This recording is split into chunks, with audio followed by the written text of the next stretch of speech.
Bem-vindos de volta ao BJJ Bump Podcast. Meu nome é Lael Rodrigues. Que bom que você voltou aqui. Hoje no nosso episódio, mais um vídeo, mais um podcast. Nós vamos falar como é treinar jiu-jitsu na região mais cara de São Paulo. Hoje eu tô aqui com o João Chiosi, no CT Chiosi, que fica aqui em Alphaville. E, cara, muito obrigado por me receber. Eu que agradeço pela oportunidade de recebê-lo aqui. Fica à vontade. Pô, a gente já treina junto há um tempão. Já. A gente já estava falando de vir aqui, de fazer o material e nunca tinha dado certo. E hoje, por causa da pandemia... Foi o que resultou, né? Estamos aqui. Vamos falar. E, João, primeiro, antes da gente falar de Alphaville, de como você abriu a academia, se apresenta, como é que você chegou na arte marcial? Quem é você, para o pessoal saber um pouco mais? Legal. Pô, sou o João Chiosi, proprietário e professor do Centro de Treinamento Chiosi. E eu comecei a treinar jiu-jitsu com 15 anos. Na realidade, eu sempre morei em São Paulo e quando eu tinha 15 anos, meu pai já trabalhava aqui em Alphaville há alguns anos, mas com 15 anos eu me mudei, porque estava muito difícil, né? A ida e a volta, muito trânsito. Nossa, aí teve que sofrer aqui nesse lugar. Isso, aí, mas na realidade eu não queria, né? Porque, pô, tinha 15 anos, estava na escola lá desde criança, já conhecia um monte de gente, já tinha meu grupo ali, meus amigos, então eu não queria vir para Alphaville, já frequentava às vezes com os meus pais, mas eu não queria mudar, né? Mas foi o que me trouxe para o jiu-jitsu, porque mudei para cá, não conhecia ninguém, só estudava na escola, ficava a tarde inteira em casa. E aí eu comecei a procurar uma academia, comecei a musculação, aí nessa academia de musculação tinha o jiu-jitsu, foi quando eu comecei. Legal. Com 15 anos e aí não parei mais. Aí você já começou aqui? Comecei aqui. E onde é que era a academia? No começo de Alphaville, eu comecei com o professor Alessandro Steffen, um alemão. Bacana. Ele é do MMA, faixa preta de jiu-jitsu. Ele tinha uma academia bem legal, que tinha musculação, tinha luta, hapkido. Então eu comecei a fazer musculação lá. E aí eu sempre ficava olhando, meus amigos em São Paulo já treinavam, alguns treinavam na Macaco, outros na Ryan. Então eu já tinha essa vontade, mas como estava sempre ali na zona de conforto, estava bom. Aí eu falei, vou começar. E aí eu comecei e não parei mais. E foi que foi, aí você pegou a faixa preta aqui ainda ou já com Não, eu fui lá? até a faixa roxa aqui com o meu primeiro professor, depois eu mudei para São Paulo, né? Comecei a treinar com o Barbosa, peguei a marrom e a preta com o Barbosa. Exatamente. E aí já foi porque você sentiu o momento da profissionalização chegar na faixa roxa, ou era só pela competição? Não, na realidade eu não fui um cara que competia nas coloridas, eu treinava assim todo dia, porque eu gostava, mas não tinha esse costume de competir. Os meus amigos também no treino não tinham esse costume. Então você não via como uma profissão ainda? Não, eu era um hobbyista, um cara que gostava de treinar, gostava de puxar um ferro e fazia o jiu-jitsu. Levava a sério. Mas aí na faixa roxa eu conheci o Diego. É um amigo meu que é faixa preta do mestre. Legal. E aí ele estava de mudança também, né? São Paulo, Alphaville. Aí ele procurou uma academia, acabou caindo lá e ele já era faixa preta do mestre. E aí a gente começou a treinar com a gente, foi contando. E aí falou, lá em São Paulo tem um treino legal, queria que um dia você fosse conhecer, né? Eu não conhecia. Aí eu já cheguei lá no treino do meio-dia, logo de cara. E aí eu senti realmente o que era uma academia de competição, né? Eu quero treinar num horário de competição com pessoas que querem viver daquilo, né, profissionalmente. Então, aí foi o que me encantou, foi bem difícil, né? Porque não era fácil o deslocamento, ir e voltar. Eu também continuei por um período treinando ainda na academia que eu já treinava, fazia o segundo treino do dia, né? Até depois que eu fiquei só em São Paulo. E tá até hoje? Tô até hoje, né? Já teve fases de eu treinar todos os dias, agora menos, né? Com academia é mais complicado, mas eu procuro 2, 3 vezes por semana tá lá. João, uma coisa muito interessante é que o jiu-jitsu ele não era visto como uma profissão. Certo. Ainda tem lá suas dificuldades, o pessoal tá mudando. E a profissão era somente de quem competia. Certo. O cara que era empresário, ninguém via como uma profissão. O cara dono de academia, abrir, investir para poder fazer grana. Isso é uma conversa que tem sido aí muito comum dos 2 anos para cá, de 2 anos para cá. Mais recorrente isso. Quando foi que você abriu sua academia aqui? Eu abri em 2013. Eu era faixa marrom, eu já havia recebido a marrom do mestre. Eu dava aula nessa minha academia aqui que eu comecei. E aí eu abri a minha própria academia, de faixa marrom, 2013, não era nessa estrutura aqui, era no andar de cima, um lugar menor. E aí eu comecei, já tinha alguns alunos, eu trabalhava também com particular, já tinha alguns alunos, a região aqui favorece isso, é muito boa de mercado para aulas particulares. Então eu já, acho que o diferencial foi eu ter essa visão já profissional, né? Eu não queria puxar um treino, eu não queria, eu já queria ter o meu negócio, entendeu? E tentar trazer seminários, eventos, fazer realmente uma coisa profissional no jiu-jitsu, entendeu? Você já começou com uma visão diferente, isso há 7 anos. Já, 7 anos atrás, eu tinha 23 anos, eu já trouxe o Saulo fazer novinho, seminário, o então. Leandro Ló. Na realidade eu fiz ao contrário, né? Muita gente se empenha muito em competir, e aí depois com 30 anos, depois de um nome ali, abre academia e eu comecei ao contrário, né? Tipo assim, eu já tinha essa visão. Em 2010 eu fiquei 2 meses nos Estados Unidos, na American Top Team. E isso conta muito, que a visão lá é diferente. Isso aqui parece uma academia muito americana, eu né? peguei muita referência de lá, né? Tipo, Sim. padronização já desde o início. Então, assim, eu senti que lá nos Estados Unidos o valor, assim, o pertencimento que o aluno dá à academia ao professor é muito maior. Então, em 2010, quando eu fui, já era padronizado. Você só podia entrar na academia e com roupa da academia, Sim. entendeu? Já tinha esse mercado de lojinha ali, já tinha seminário. Na época o Cyborg foi dar um seminário lá, ele nem era da American Top Team, ele tinha a academia dele que era concorrente. E é na mesma cidade, né? Não era nem de outra cidade. Pô, muito mas louco ele, isso. Então assim, já era uma outra visão, né? Eu fiquei lá 2 meses, aprendi bastante assim desse lado do business, né? Aí quando eu voltei, eu já queria ter minha academia. Eu falei, não, eu quero ter o meu espaço, fazer do meu jeito, no que eu acredito, né? Pô, muito bom. E tá dando super certo até hoje. Sim. Você falou dos seminários e é um negócio que você investe muito até hoje. Sim. E já veio aqui o Rômulo Barral, o Preguiça, o Herbert, o Leandro Ló. O Xande, o Bochecha. Cara, só seminário muito louco, né? Só, muito legal. Acho que ao todo, esses dias eu fiz um post. Foi, eu tinha visto isso. Acho que ao todo 21 atletas, assim, Caramba. todos campeões mundiais. Então eu sempre gostei bastante assim do seminário, porque na realidade é o que eu falo para os meus alunos. Eu faço para vocês, lógico, mas para mim também, né? Então eu gostaria de ter treinado numa academia no início, de receber, né? Eu acho que o jiu-jitsu ele possibilita isso. Sim. Eu sempre dou esse exemplo. No futebol você joga bola a vida inteira, você não vai jogar bola com o Neymar. Verdade, né? verdade. Ronaldo. Agora no jiu-jitsu não, eu vejo, por exemplo, eu tenho muitos alunos iniciantes, faixa branca, admiro o Lepre, admiro o jogo do Kainan, e aí o cara tem a oportunidade de, né, só de ver, de estar junto, às vezes ele não vai nem assimilar ainda muito aquela técnica, Sim, mas ele tá... Mas de ter o contato com o cara, pegar a energia, né, do cara. Pô, muito bom. Isso é uma coisa legal e quando a pessoa começa a falar assim, eu vou investir numa academia, eu vou abrir um espaço, todo mundo conversa sobre isso, de fazer seminário. E você já vem fazendo, eu lembro que tem o Preguiça veio aqui, bem novinho. O Preguiça veio 2 vezes, Antes dele ganhar todos os títulos, o cara já veio aqui, logo que ele pegou a faixa preta, aí você tem isso na sua história, né? Noção, o Gabriel Arges, ele veio com o Rômulo já veio 2 vezes também, vai vir de novo agora.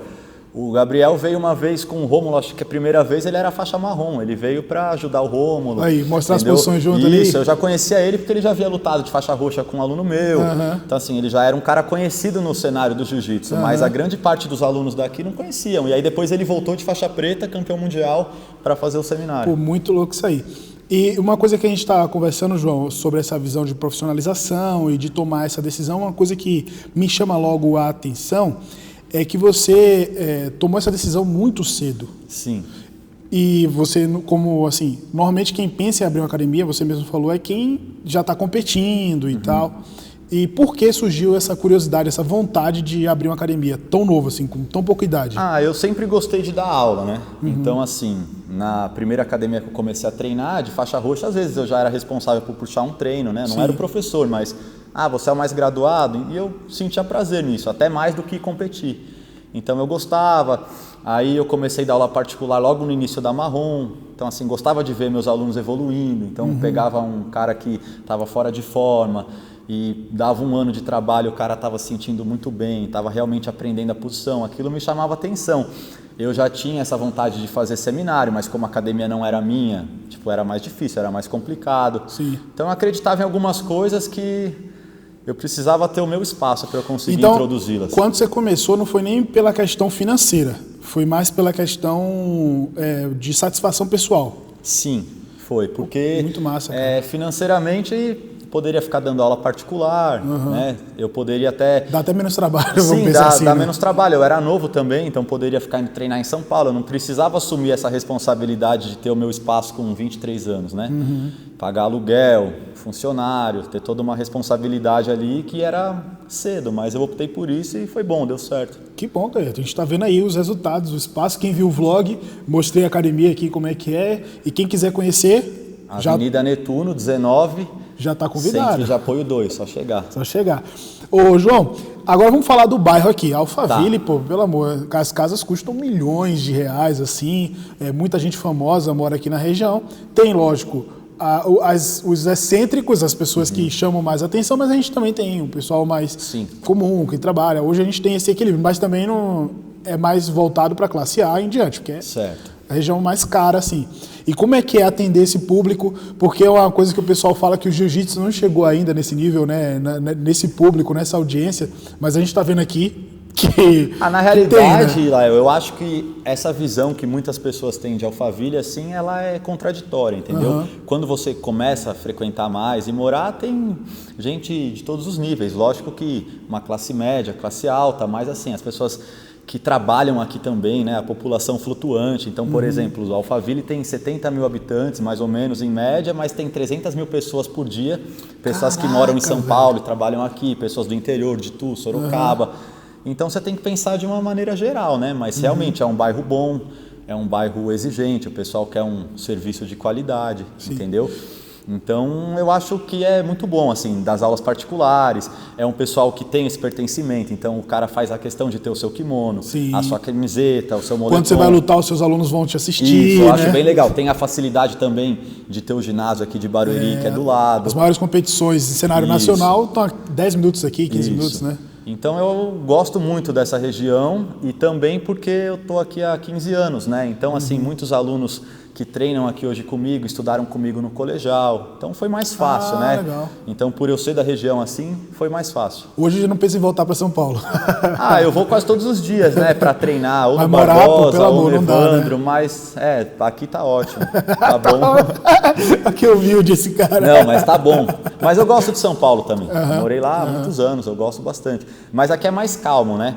Muita gente fala, Alphaville cresceu, mas assim, perto de São Paulo ainda, você não tem trânsito, você chega nos lugares rápidos, assim, você deixa o carro na rua, tipo, que nem aqui tem um estacionamento legal, mas as pessoas param em qualquer lugar, aqui é fácil para parar, né? Não é diferente de você chegar em São Paulo ali, num bairro legal, por exemplo, Moema, mas você não consegue parar o carro. Exatamente. Entendeu? Então, onde eu moro, que é mais tranquilo, não é um bairro comercial, é difícil de estacionar. São Paulo é mais complicado.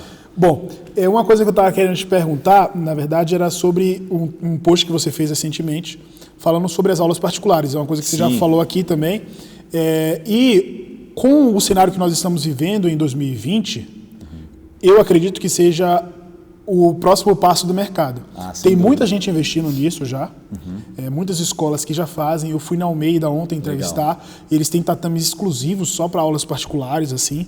E, eu fiquei impressionado, eu não sabia que a Academia era tão grande, que eles investiam tanto nisso. Então a gente tem a Almeida fazendo, a gente já tem a Alice fazendo, outras pessoas fazendo.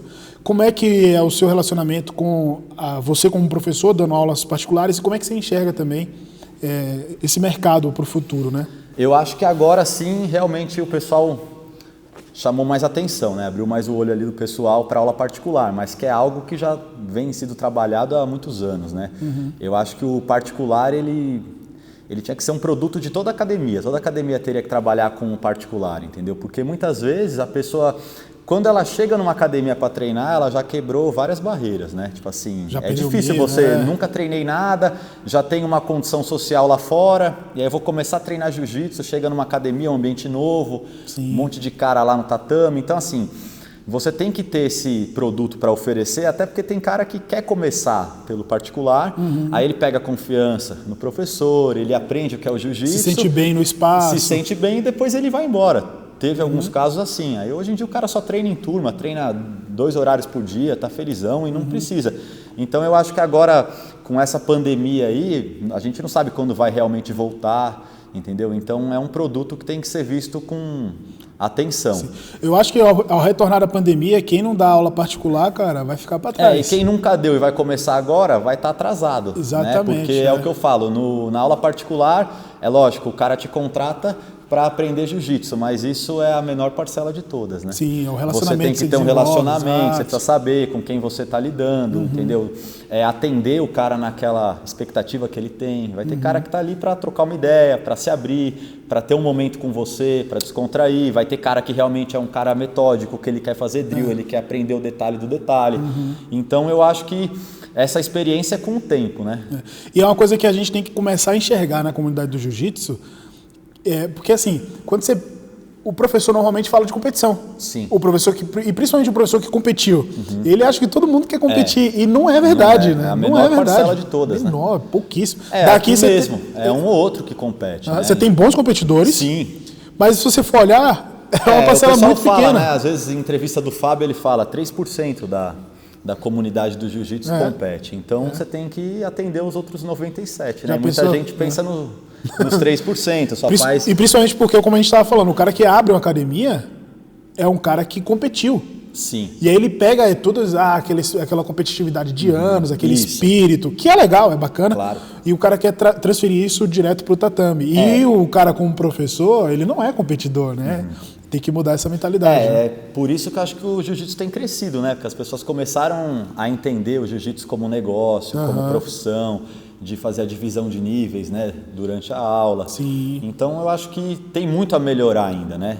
Sem dúvida, mas está melhorando. Aos poucos tem melhorado, as pessoas também têm levado mais a sério, né? Não só os profissionais, mas a comunidade que quer treinar. Alcançado as pessoas, viu que realmente está mais profissional. Então, acho que está caminhando bem. Uma coisa que você falou que é bem bacana é porque tem muita gente que assiste os vídeos, que não pratica, o pessoal fica namorando lá no Instagram, olha as fotos, acha legal, puxa, eu acho que um dia eu vou... Eu escuto muito isso, nossa, quando eu perder o medo, quando eu tiver coragem, eu vou lá treinar. E, cara, se você não tem um ambiente que favoreça, que é o caso de ter uma aula particular... Uma aula introdutória...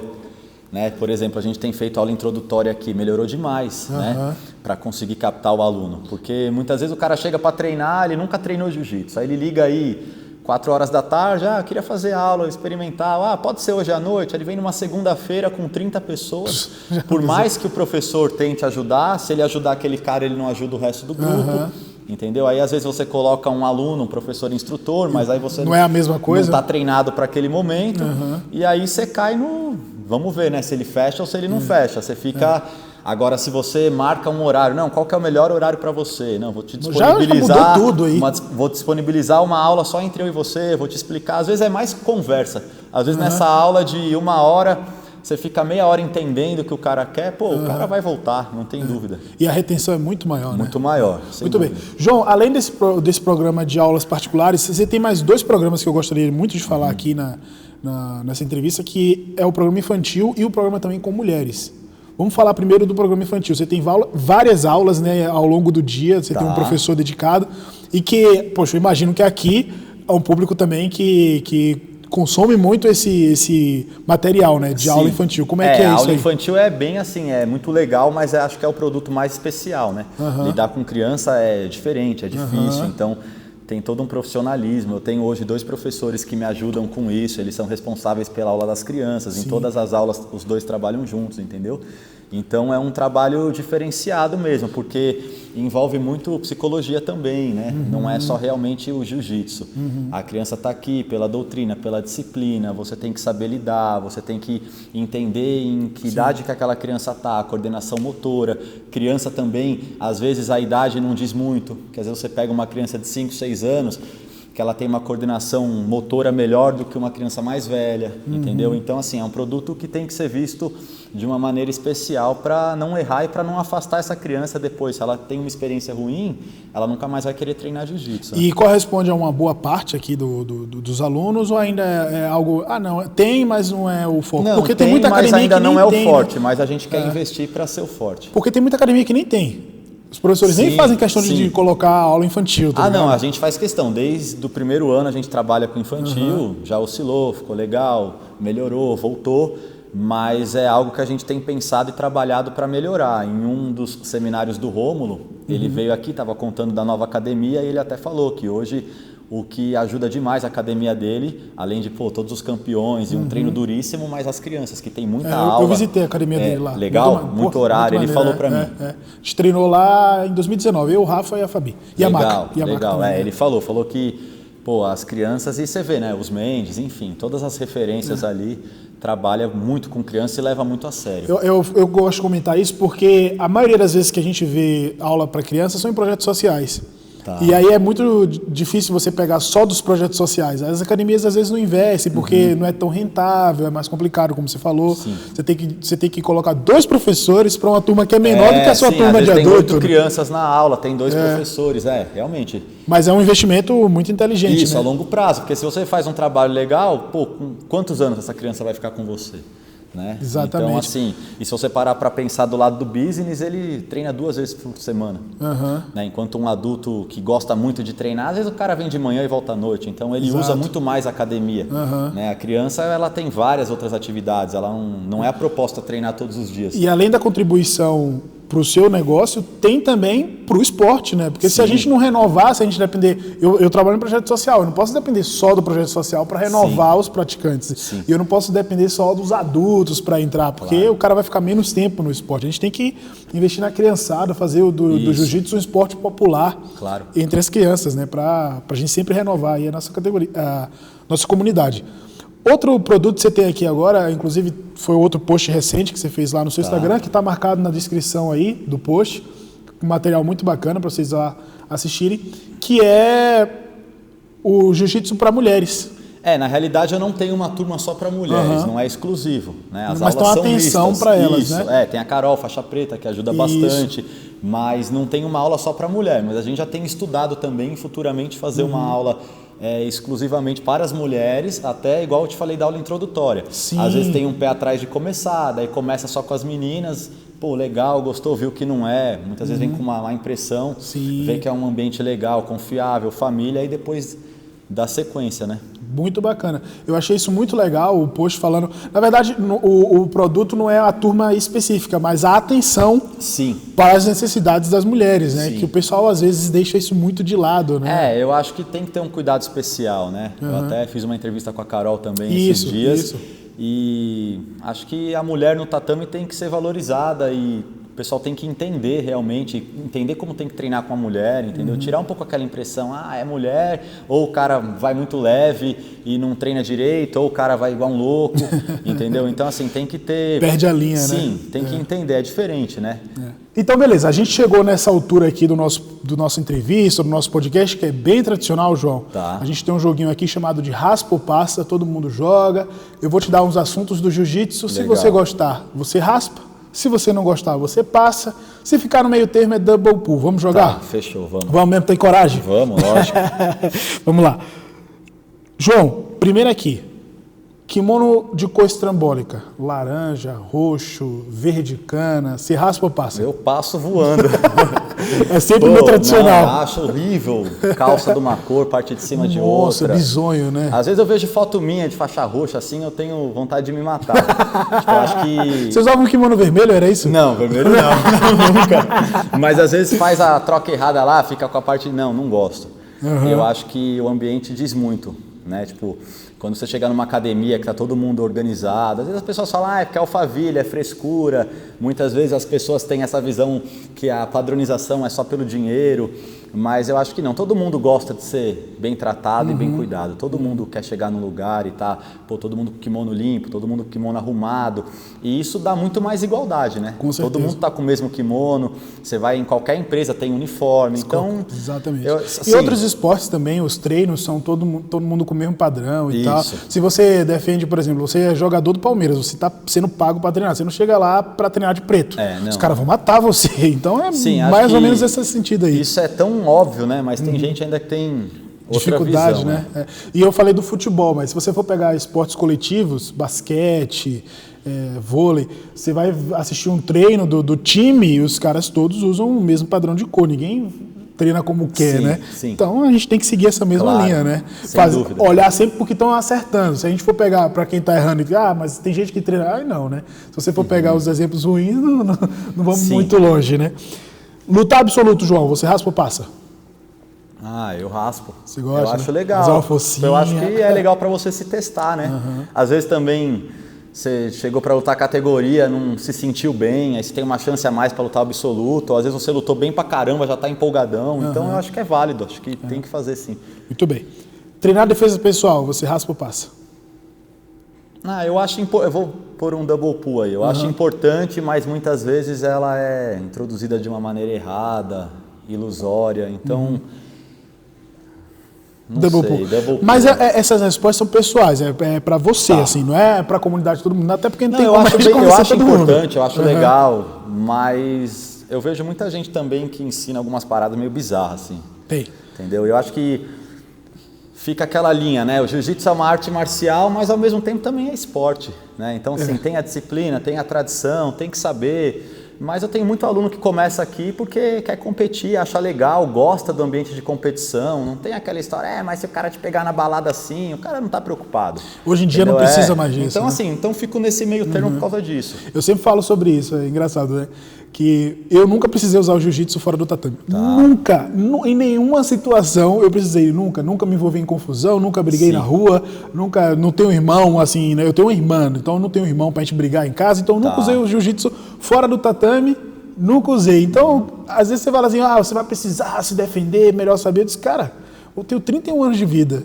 Eu nunca precisei, eu espero nunca continuar sem precisar, né? Sem dúvida. Eu vou pensar sempre que eu não vou precisar. Mas caso precise... Já está preparado, né? A gente não nega porrada não, hein? Nunca. Vamos lá. Corredor na graduação, você raspa ou passa? Eu passo. Eu já até fiz. Quando eu pegava as faixas também recebia. Eu também. Mas eu acho legal. Eu acho legal, mas... Pensando como business assim, acho que não tem que ser feito, porque você não controla a atitude das outras pessoas, né? Então, por exemplo, você graduou um cara que pertence ao grupo da manhã, e aí no dia da graduação tem gente da manhã, da tarde, da noite, ele não está só entre amigos ali, então você não pode controlar como que o cara vai fazer, se foi na maldade, se não foi, então acho que para evitar a confusão é melhor não ter. E também você nunca sabe como a pessoa está no dia. Sim. Às vezes o cara vê numa semana que ele não tá tão legal assim, aí o cara toma uma fachada, piora tudo, né? Não, acho que assim, não tem nenhum lado positivo assim. É comum, tradição do jiu-jitsu, mas acho que não agrega nada. Muito bem. Trash talking, você raspa ou passa?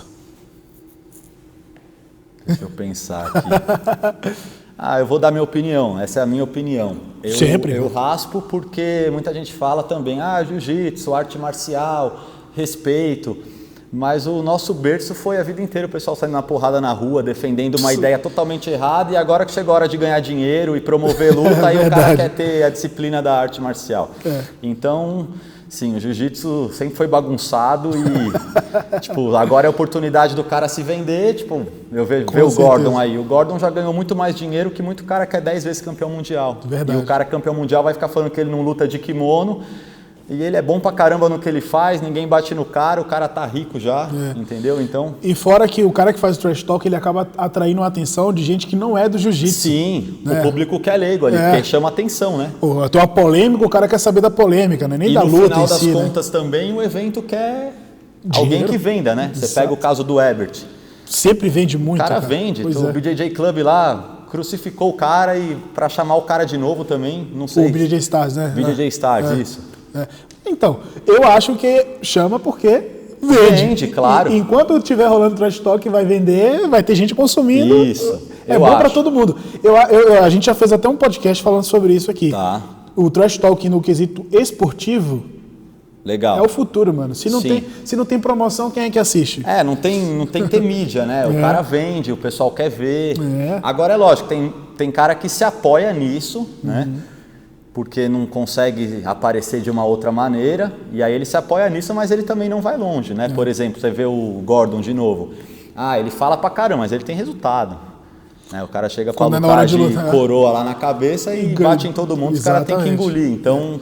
Não, mas a gente tem que separar o negócio. A gente está falando de esporte. No esporte, o jiu-jitsu esportivo é bem-vindo. Agora, quando você vai pensar aqui na academia, nós como professores, né, empresários, aí não é bem-vindo. Você não pode ficar, como dono do CT aqui, e falar mal do CT e ficar postando na internet. Sim. Mas que às vezes o pessoal pensa que vai ser isso aí, né? Não é legal. Ou se não ficar comentando treino entre os alunos. Então. Mas agora eu acho que no lado profissional, assim, todo esporte tem. Muito bem. MMA, você raspa ou passa? Eu raspo, acho legal, gosto. Você já fez alguma luta? Já treinei, já treinei MMA, já fiz uma luta, não fui bem, aí fiquei com medo e fiquei só no jiu-jitsu, mas eu acho legal, acho que é um esporte completo, admiro os caras, acho que agrega bastante. Muito bom. Fechar campeonato, você raspa ou passa? Até bom saber disso, que a gente é da mesma categoria. Vamos ver o que eu vou falar, né? Bom, vou dar minha opinião. Eu vou colocar o double pull, porque eu tenho duas maneiras de pensar.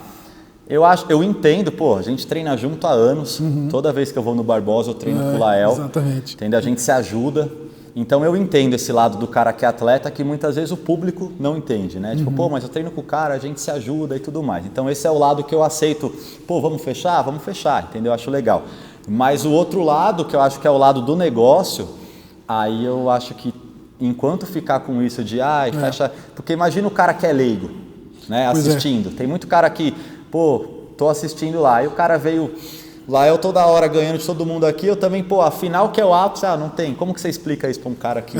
Exatamente. Ou como faz o esporte rentabilizar também, porque campeão tem um só, né? Então essa parada, assim, aí eu fico no meio termo. Tipo, eu acho que para profissionalizar ainda mais, e aí eu acho que entra também numa parada que muitas pessoas fecham, porque acaba que só de estar na final ali o cara tá feliz e o campeonato não oferece nada em retorno financeiro. Agora, pô, por que os caras do MMA lutam? O pessoal fala, o pessoal do MMA é profissional, é pelo dinheiro. Né? Se você chega e coloca uma grana boa aí no final. A UAE faz isso, $5 mil. O pessoal vai lutar e vai continuar sendo amigo. Então, acho que pelo lado profissional tem que lutar, mas entendo quem não luta. Eu acho isso bem interessante, a gente tem uma visão bem parecida mesmo, é isso mesmo. Uma coisa é a gente, pô, 30 anos, vai lá porque gosta, é hobby. Aí se a gente quiser fechar, é razoável. Mas se a gente lutasse também, não ia perder a amizade. Sim, vai continuar sendo amigo, sem dúvida. Agora, pô, você chega no Mundial, num pano europeu, aí a galera fecha. O cara treinou, se preparou para aquilo, né? E aí chega na final, aí engraçado que fecha, os dois são campeões mundiais. Não existe isso. Os dois falam, então é difícil. Não existe isso aí. Muito bem. Padronização de kimonos, essa você já falou bastante, total, né? Eu padronizei em 2016. Aí. Mas eu fiz algo assim que na minha concepção foi certa, porque eu já vendia o kimono do CT desde o início. Mas aí o pessoal tinha kimono da Keiko, da Coral, da Dragão, beleza. E aí eu comuniquei com um ano de antecedência. A partir de janeiro do ano que vem é só o kimono da academia. Então foi algo mais natural, porque querendo ou não, todo mundo já tinha pelo menos um kimono. Então chegava na graduação ou num seminário, eu falava, pô, faz um esforço para estar com o kimono da academia. Sim. Beleza. Nesse um ano, quem não tinha, comprou. Quem também já tinha eu fiz algumas campanhas para ficar mais em conta o kimono, o cara comprou e aí foi algo natural. Com certeza, tem gente que é contra. Sair da academia porque o kimono era padronizado. Pode ter sido, mas assim, aí eu já penso de uma outra maneira. Mas você chegou a perder aluno por isso, não? É que a gente não sabe exatamente se foi por isso, mas às vezes isso deixa o cara meio infeliz, né? Mas por que tem que ser o kimono? Eu tinha outros. E aí, na minha concepção, assim, se o cara tem já esse raciocínio, ele vai te dar trabalho lá na frente. Entendeu? Uma hora ou outra ele vai inventar alguma coisa. Então, assim, o cara prefere pagar, às vezes, mais caro de um kimono que não representa nada para ele do que ele defender o seu nome. Verdade. Né? Então, assim, eu vejo uma inversão de valores aí. Então, também se saiu... paciência, porque se não fosse agora, ia ser futuramente, por algum motivo. Eu quero ter aluno que realmente defenda, que acha legal colocar o meu nome no kimono, entendeu? Que foi aquilo que eu falei de 2010. Quando eu cheguei em 2010 lá na TT, todo mundo já... Se você falar assim, você quer usar um kimono da melhor marca ou você quer usar o que? Não, eu quero da academia. O americano tem isso de ser muito patriota, né? Então, é isso. Acho que é totalmente... Acho que as academias todas, e assim, o cara que não padroniza hoje, uma hora ele vai padronizar. E aí, quando ele padronizar, ele vai ser o último. Então, assim, ele perdeu um puta de um tempo de organização, ele perdeu rentabilidade, porque ele demorou 10 anos para padronizar, entendeu? E a gente sabe que o jiu-jitsu é muito difícil de fazer grana mesmo, você vê o dinheiro.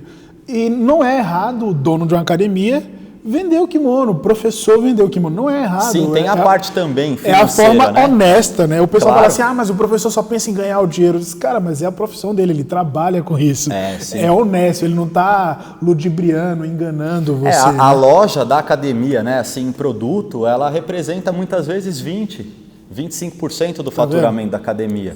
Então, que se tirar isso aí, faz uma diferença. Claro, faz frio, você faz um moletom, entendeu? Vai treinar sem kimono, faz uma bermuda, faz uma lycra, faz um boné, faz um squeeze, são coisas que a pessoa já usa no cotidiano. Ele vai ter que comprar, entendeu? exatamente. E aí vai usar com a sua marca, aí entra a parte que eu acho legal, faz uma coisa bem feita, faz um moletom legal, entendeu? Que realmente o cara fala, não, vale esse valor o moletom. E aí o cara, eu penso dessa maneira. Perfeito. Muito bem. Preparação física, você raspa ou passa? Raspa, tem que ser feito. Eu acho que não só para atleta, não. Atleta é tipo obrigação, né? É o mínimo. Mas eu falo para os meus alunos aqui, tem muito cara que começa a treinar mais velho e que aí fica empolgadão e quer treinar todos os dias. Eu falo, é melhor você treinar jiu-jitsu 3 vezes por semana e essas outras 2 vezes faz uma preparação.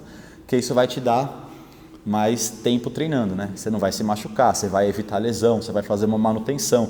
Então eu acho que, é esporte, fazendo força o tempo todo, tem que estar preparado fisicamente. E é de verdade, né? A gente não vem aqui Sim. fazer sombra, né? Sim, todo dia porrada, né? Então, assim, tem que estar com o corpo em dia. Mesmo com o corpo em dia, às vezes dá ruim, né? Imagine sem estar com o corpo cuidado. Não, totalmente a favor, tem que ser feito. Muito bem. Anabolizantes, você raspa ou passa? Double pull. Né? Eu acho assim, eu vejo muito hoje na academia as pessoas fazendo uso, mas sem nenhum propósito. Tipo assim, só para ter esteticamente um corpo mais legal, o cara às vezes nem treina direito. E aí tem o outro lado do profissional, né? Muita gente defende que, não, anabolizante é isso, aquilo, mas você pegar atleta olímpico aí, a grande maioria faz uso, entendeu? No jiu-jitsu mesmo, muita gente fala, o fulano caiu no doping. Mas você acha que o Kainan ganhou mesmo o Mundial só porque... Não é. Entendeu? O cara é bom pra caramba, ganhou a vida inteira. O cara ganhou todo o ano inteiro, né? Daí entra também aquela outra questão, só o campeão faz. Então, vou lutar o Mundial para ser segundo. Porque aí o primeiro cai e aí eu subo para primeiro sem ter feito o teste. Então, é muito controverso, por isso que eu fico no double pull. Eu acho que assim, a mídia também cobra performance, cobra... né? Tipo, o cara chegar lá e performar, aí, tipo, para isso, às vezes o cara vai ter que fazer uso não só do anabolizante, mas de suplementação, de dieta, isso aí faz parte. Aí agora tem gente que prefere fechar os olhos ali, eu penso dessa maneira. Muito bem. O último aqui, eu sempre pergunto para os nossos convidados o que é que eles entendem, qual é a visão deles no termo creonte. Você não precisa dizer se raspa ou passa, você pode dizer ou não, mas o que é que você acha? Porque... eu não vou dar minha opinião, depois eu posso falar. Certo. Mas eu gosto de ouvir. O que é que você acha desse termo? Eu acho que o creonte, ele tá mais ou menos igual o corredor da fachada, né? Boa, foi uma tradição que o pessoal lá colocou, introduziu, e eu vejo o aluno, não estou falando isso não, por tipo, não, ele está querendo falar isso comercialmente. Não, o aluno, ele é um cliente. Sim. Né? Tipo, ele não é um discípulo seu. A pessoa tem isso de querer, isso aí mostra insegurança. Então, quando um aluno para mim chega e fala, João, vou treinar na academia, vai lá. Se eu faço um trabalho legal, ele vai lá e vai voltar mais reforçado. Caramba, aqui é legal, aqui o ambiente é limpo, aqui é isso, aquilo. Se ele achar lá legal também, legal, o cara também está trabalhando certo. É outro professor do outro lado. É outro professor, faz um trabalho legal, entendeu? Então, eu acho que isso é muito insegurança, né? E essa parada do creonte eu sou contra. Eu acho que o cara, você é um prestador de serviço, o cara é seu cliente, lógico, tem toda aquela intimidade, você muitas vezes é referência para o cara, mas você não pode cobrar, o cara paga a sua academia, vai numa outra academia, paga o avulso para treinar, ele tem que ficar à vontade. Exatamente. Entendeu? Eu penso dessa maneira. Na minha opinião, o termo creonte foi o que mais atrapalhou o jiu-jitsu de se desenvolver financeiramente, como mercado. Sim. Porque ficava nessa assim que eu sou meio que o seu refém, eu não posso sair daqui nunca. Ou seja, o professor fica estagnado ali de oferecer um bom aquele exemplo, você gosta serviço. de determinado restaurante, você frequenta aquele restaurante, você não vai lá e come de graça. Exatamente. Você paga, você vai lá, você gosta, conhece pessoal e tudo mais. Você não pode comer num outro lugar? Entendeu? O dono do restaurante não liga para te dar desaforo se você for em outro lugar. É lógico, tem toda uma hierarquia, tem um respeito com o professor.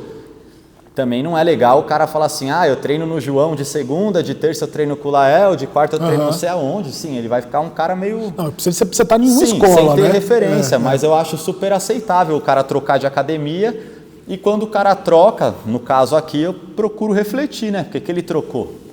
Perfeito. Será que foi alguma falha minha, né? Eu não atendi esse cara. O cara trocou porque na academia que ele está treinando tem musculação. Eu não tenho musculação aqui, então cometi um erro. Você vai fazer o quê? Você vai brigar com o cara? É lógico, ou senão, o cara mudou, está morando em outro lugar, então eu vejo dessa maneira. Perfeito, perfeito. João, esse foi o nosso Raspa ou Passa, parabéns aí, respondeu tudo, cara. Boa. Seguro aí. Vamos ver, né, o que vai dar agora. Não, muito bom, parabéns. João, nesse segundo bloco aqui da nossa entrevista, eu sempre pergunto para o pessoal os planos para o futuro, a curto prazo, a longo prazo. Aí você pode falar, você tem a sua carreira, né, como atleta, agora você está competindo pra caramba. A gente estava conversando do final do ano de 2019, né? Você falou, não, eu vou competir e tudo e tal. Tava no planejamento, né? Agora com o corona atrapalhou, mas esse ano eu queria fazer um ano competindo bastante, mas está no plano ainda, Sim, né? Assim lógico. que voltar, a academia já está mais estruturada, eu consigo organizar melhor os meus horários. Você tem mais funcionários, outros professores, Sim, me né? ajudando, a tendência é ter mais. Uhum. Então, os planos são esses, né? É trabalhar bastante esse lado do particular também, aguardar para ver quais são as instruções na hora que retornar. Mas, realmente, assim, atrapalhou bastante, né? A gente teve que dar alguns passos para trás para começar. Mas, por outro lado, também eu desenvolvi mais o lado de marketing, fiz alguns cursos, contratei um cara muito legal, muito bom. Então, teve o lado positivo também. E aqui na academia, qual a visão? Expandir? Expandir. Hoje eu preciso de um lugar que tenha um outro tatame para eu conseguir fazer aulas simultâneas, né? Conseguir E o ter mais particular fluxo. também, E o melhor particular. ainda. Como eu trabalho muito com particular, eu quero oferecer para os alunos um estúdio, um lugar menor, assim, para que ninguém veja. Porque, assim, por exemplo, às vezes você está dando uma aula particular, o cara pagou por aquele momento com você, e aí chega o próximo aluno, ou vai ter uma aula uma hora depois, fica meio bagunçado. Então, eu quero oferecer esse estúdio e um outro tatame para fazer aula simultânea. Excelente visão. Você vê que o cara já tem um produto bacana, já tem um público, Sim. mas está sempre pensando em melhorar, né? Isso que é o porque diferencial. o cara que faz o particular, ele já procura isso, né, Lael? Uhum. Por exemplo, ele já quer ser tratado de uma maneira diferente. Então, você tem que oferecer um ambiente para ele diferenciado. O cara tem que ter toda a atenção do mundo, assim, sem barulho. Então, eu penso em pegar um estúdio também paralelo ali para oferecer as aulas particulares. Sensacional. E falando aqui de Alphaville, como você falou, tem muitas visões contraditórias. Sim. As pessoas criam até seus próprios preconceitos, né? Sim.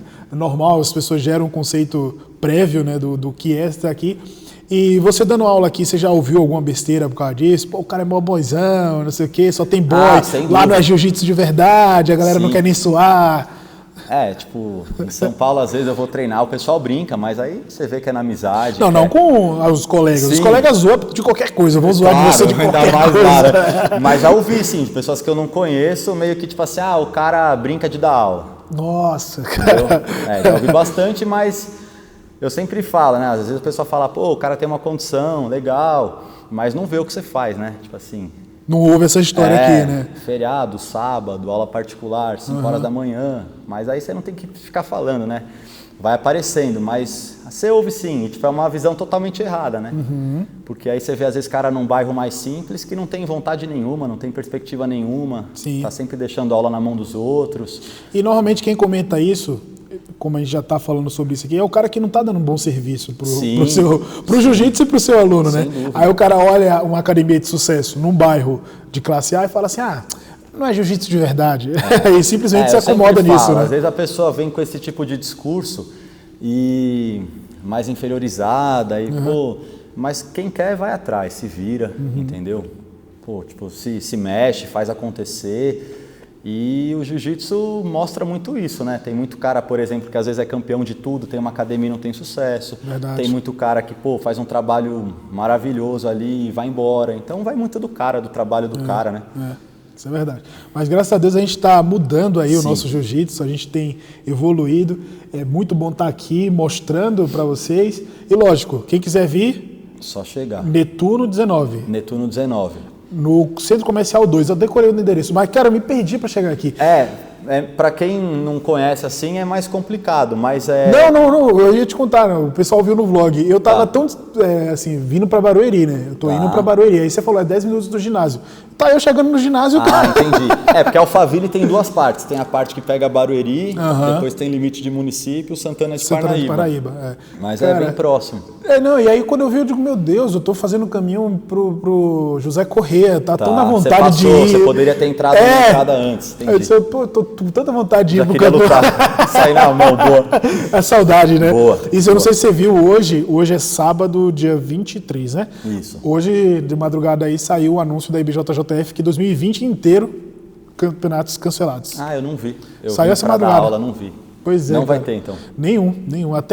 Mas também já era normal, porque eu tinha cantado essa pedra aqui no BJJ News. Tá.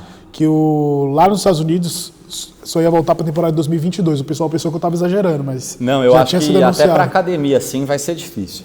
Não, mas é como a gente falou, você tem outros caminhos, né? Não é só competição.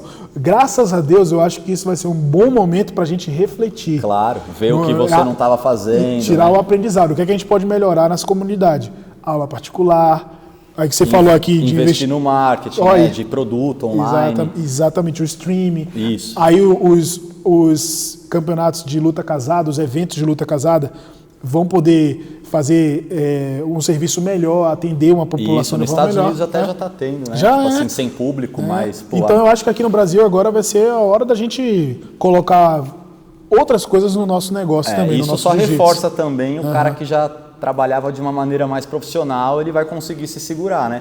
Mas quem era muito amador e levava a academia assim, não como um negócio, vai sentir. Talvez nem volte, mas espero que todo mundo se dê bem. Isso aí, João. Excelente entrevista, muito obrigado. Obrigado, Lael. Muito obrigado, mesmo, parabéns pelo trabalho que você faz, obrigado. Sou seu fã. Você faz tudo, então assim, é verdade, admiro muito trabalhador e por isso que está colhendo esses frutos aí, muito legal, muito conteúdo bom. Tamo junto. Hoje é dia 23, segunda-feira, dia 25, aniversário do João, essa entrevista vai ao ar quinta-feira, então se você está vendo agora, dá parabéns atrasado. Nossa, boa. Mas no ano que vem você acerta, hein? Boa. Felicidades também. E você fez dia 20. Dia 20, a gente faz juntinho aqui, eu tô falando, eu sou mais velho, tem que respeitar, hein? Boa. 5 dias mais velho. Isso aí. Mas é isso, galera, obrigado por assistir. Fiquem sempre ligados aí, se você não tinha inscrito no canal, se inscreve aí no podcast também. Sempre que sair um conteúdo novo, você ser notificado. Até a próxima, fiquem com Deus.